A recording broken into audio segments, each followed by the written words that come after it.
Chapter 7 of The Game of Life and How to Play It. Love. Every man on this planet is taking his initiation in love. A new commandment I give unto you, that ye love one another. Ouspensky states in Tertium Organum that love is a cosmic phenomenon and opens to man the fourth dimensional world, the world of the wondrous. Real love is selfish and free from fear. It pours itself out upon the object of its affection without demanding any return. Its joy is in the joy of giving. Love is God in manifestation and the strongest magnetic force in the universe. Pure, unselfish love draws to itself its own. It does not need to seek or demand. Scarcely anyone has the faintest conception of real love. Man is selfish, tyrannical, or fearful in his affections, thereby losing the things he loves. Jealousy is the worst enemy of love, for the imagination runs riot, seeing the loved one attracted to another, and invariably these fears objectify if they are not neutralized. For example, a woman came to me in deep distress. The man she loved had left her for another woman and said he never intended to marry her. She was torn with jealousy and resentment and said she hoped he would suffer as he had made her suffer, and added, "How could he leave me when I loved him so much?" I replied, "You are not loving that man, you are hating him," and added, "You can never receive what you have never given. Give a perfect love, and you will receive a perfect love. Perfect yourself on this man. Give him a perfect, unselfish love, demanding nothing in return. Do not criticize or condemn, and bless him wherever he is." She replied, "No, I won't bless him unless I know where he is." "Well," I said, "that is not real love. When you send out real love will return to you, either from this man or his equivalent. For if this man is not the divine selection, you will not want him. As you are one with God, you are one with the love which belongs to you by divine right."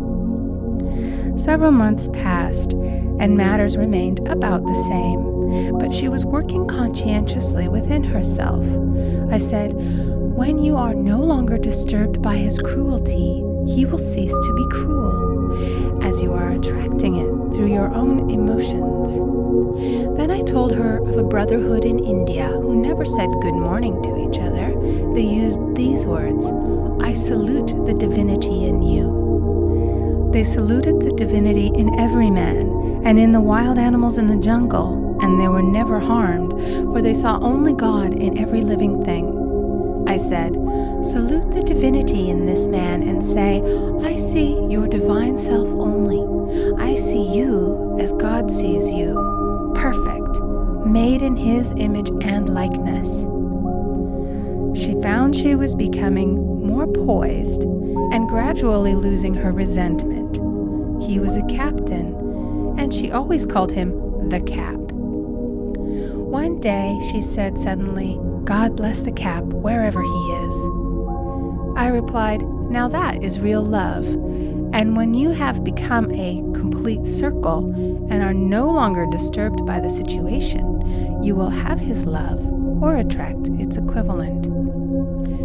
I was moving at this time and did not have a telephone, so was out of touch with her for a few weeks, when one morning I received a letter saying, "We are married."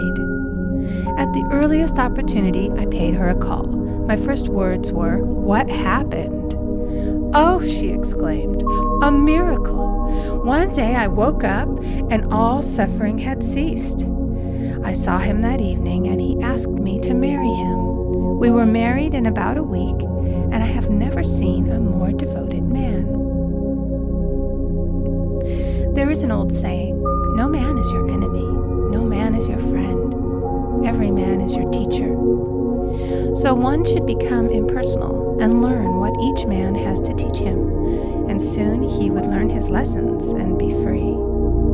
The woman's lover was teaching her selfish love, which every man sooner or later must learn. Suffering is not necessary for man's development. It is the result of violation of spiritual law, but few people seem able to rouse themselves from their soul sleep without it. When people are happy, they usually become selfish, and automatically the law of karma is set in action. Man often suffers loss through lack of appreciation. I knew a woman who had a very nice husband, but she said often, "I don't care anything about being married, but that is nothing against my husband. I'm simply not interested in married life." She had other interests and scarcely remembered she had a husband. She only thought of him when she saw him.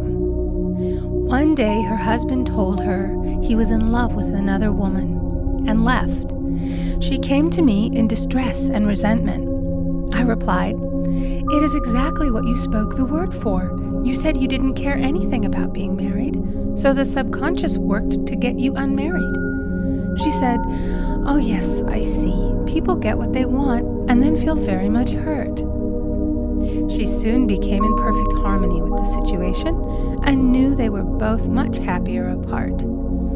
When a woman becomes indifferent or critical and ceases to be an inspiration to her husband, he misses the stimulus of their early relationship and is restless and unhappy. A man came to me dejected, miserable, and poor. His wife was interested in the science of numbers and had had him read.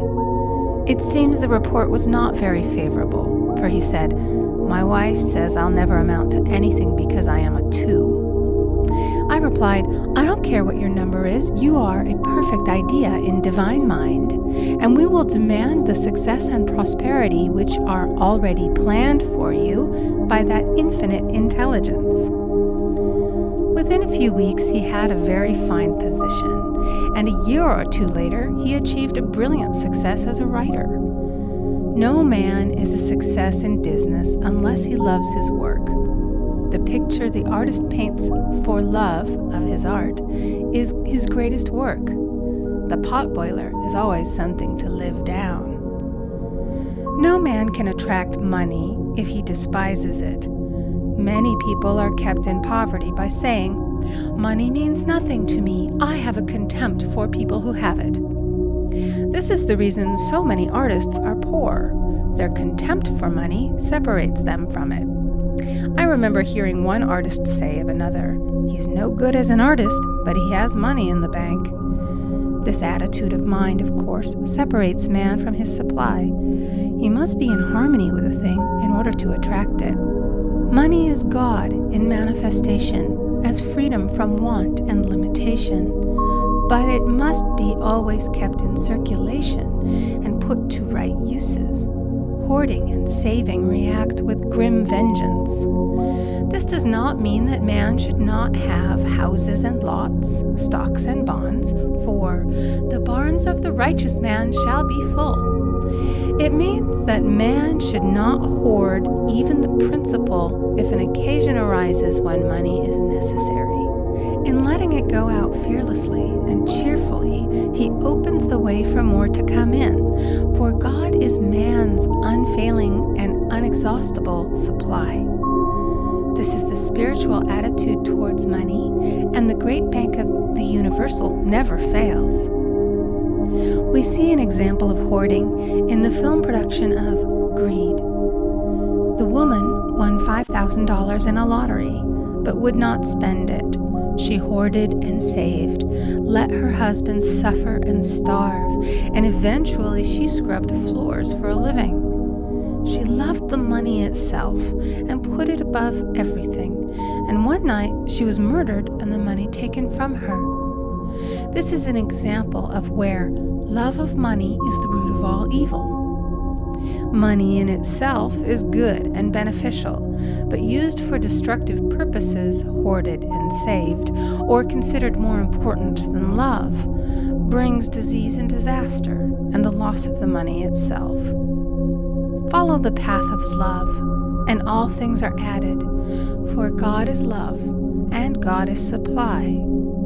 Follow the path of selfishness and greed, and the supply vanishes, or man is separated from it. For example, I knew the case of a very rich woman who hoarded her income. She rarely gave anything away, but bought and bought and bought things for herself. She was very fond of necklaces, and a friend once asked her how many she possessed. She replied, 67. She bought them and put them away, carefully wrapped in tissue paper. Had she used the necklaces, it would have been quite legitimate, but she was violating the law of use. Her closets were filled with clothes she never wore and jewels which never saw the light. The old woman's arms were gradually becoming paralyzed from holding on to things, and eventually she was considered incapable of looking after her affairs, and her wealth was handed over to others to manage. So man, in ignorance of the law, brings about his own destruction. All disease, all unhappiness come from the violation of the law of love. Man's boomerangs of hate, resentment, and criticism come back laden with sickness and sorrow.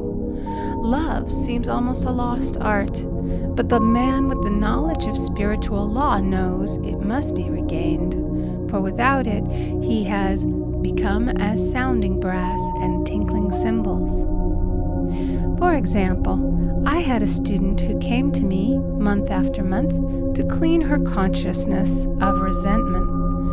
After a while, she arrived at the point where she resented only one woman, but that one woman kept her busy.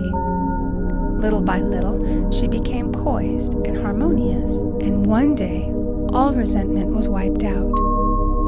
She came in radiant and exclaimed, "You can't understand how I feel. The woman said something to me, and instead of being furious, I was loving and kind. And she apologized and was perfectly lovely to me. No one can understand the marvelous lightness I feel within." Love and goodwill are invaluable in business. For example, a woman came to me complaining of her employer. She said she was cold and critical, and she knew she did not want her in the position. "Well," I replied, "salute the divinity in the woman and send her love." She said, "I can't. She's a marble woman." I answered, "You remember the story of the sculptor who asked for a certain piece of marble? He was asked why he wanted it, and he replied, 'Because there is an angel in the marble.' And out of it he produced a wonderful work of art." She said, "Very well, I'll try it." A week later she came back and said, "I did what you told me, and now the woman is very kind," and took me out in her car. People are sometimes filled with remorse for having done someone an unkindness, perhaps years ago. If the wrong cannot be righted, its effect can be neutralized by doing someone a kindness in the present. This one thing I do, forgetting those things which are behind, and reaching forth unto those things which are before. Sorrow, regret, and remorse tear down the cells of the body and poison the atmosphere of the individual.